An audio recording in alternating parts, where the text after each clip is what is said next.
В адміністрації президента США Джо Байдена висловилися щодо заяви спікера Палати представників Майкла Джонсона про те, що пакет допомоги для України включатиме деякі важливі нововведення, як він сказав, серед яких можливе виділення допомоги у кредит.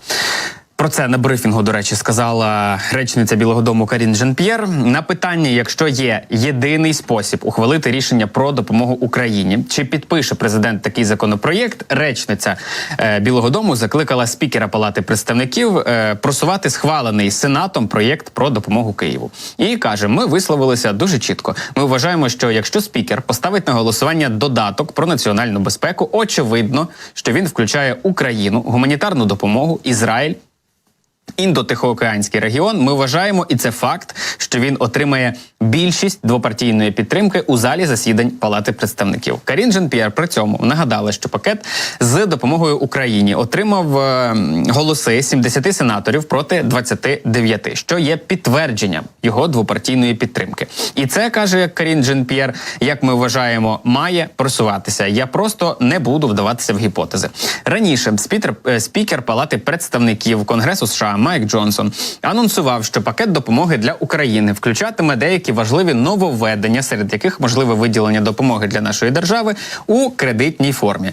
Ці заяви прозвучали після того, як Джонсон дав зрозуміти, що має намір проштовхнути законодавство, яке забезпечить фінансування України, але він ще не визначився, як саме і в якій остаточно формі виглядатиме, цей законопроєкт. Голова комітету з питань розвідки Палати представників Майк Тернер в неділю висловив упевненість у тому, що допомога для України матиме переважну підтримку після повернення Конгресу до роботи. І він таким чином підтвердив обіцянку Джонсона зробити фінансування України пріоритетом після канікул великодніх, на яких зараз вони пішли.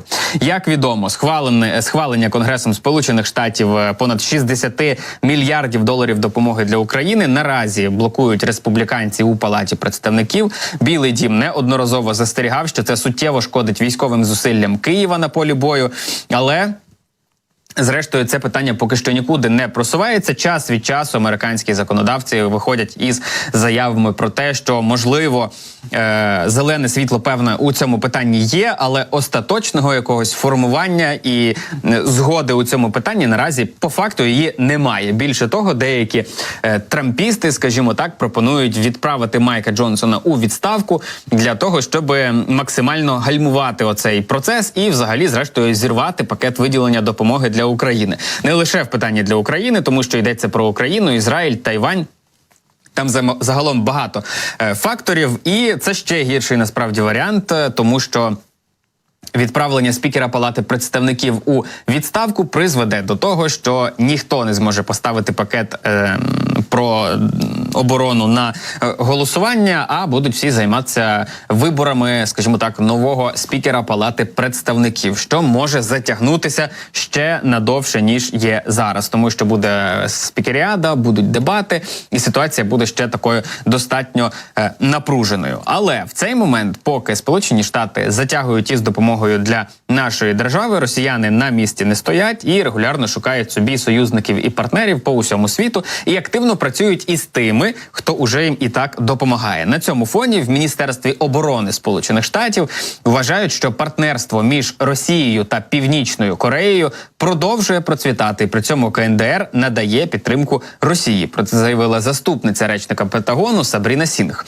За її словами, поставки зброї продовжують зростати від КНДР на Росію. На прохання конкретизувати, яку саме зброю отримує Росія, Сінг зауважила, що Пентагон раніше розсекречував інформацію для широкого загалу. На цей раз йдеться про озброєння різноманітне абсолютно, але без, скажімо так, певних і конкретних уточнень, про що саме йдеться. Далі зацитую її слова. Ми бачимо, як Росія звертається до таких партнерів, як Північна Корея, Іран, щоб продовжувати отримувати підтримку своєї війни в Україні. І знаєте, ми будемо стояти з Україною, скільки б часу це не зайняло. Але в питанні стояння з Україною, скільки б часу це зайняло, це можливо, не те, що нам дуже сильно підходить, хоча це, безумовно, подяка нашим партнерам і союзникам, але із оцим, скільки б часу це не зайняло, треба якось вирішувати пошвидше, тому що в Україні немає часу чекати, скільки б часу це не зайняло,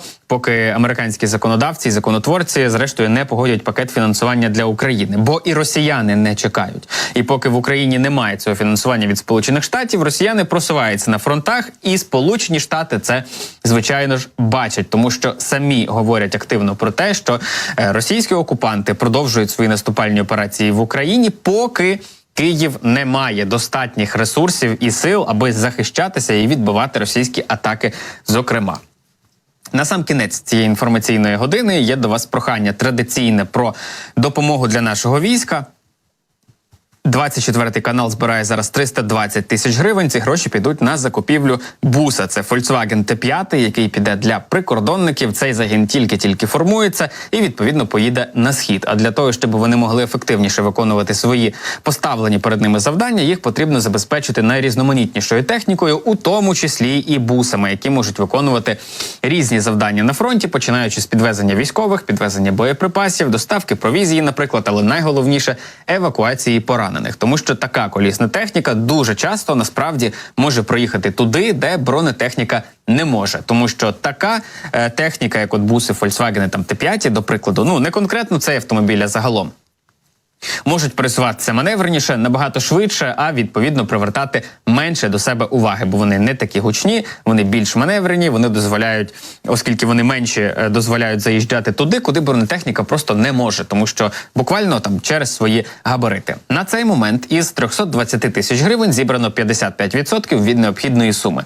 І ми вам дуже дякуємо, що ви долучаєтеся до наших зборів, тому що маленьких донатів не буває, чим їх більше загалом цих маленьких донатів, тим швидше закривається будь-який збір. Тому я нагадаю, що долучитися до цього збору можна, відсканувавши QR-код, який ви бачите у себе на екранах, або зайшовши на сайт fund.24tv.ua і задонатити там. Наперед дякуємо за ваші внески в перемогу.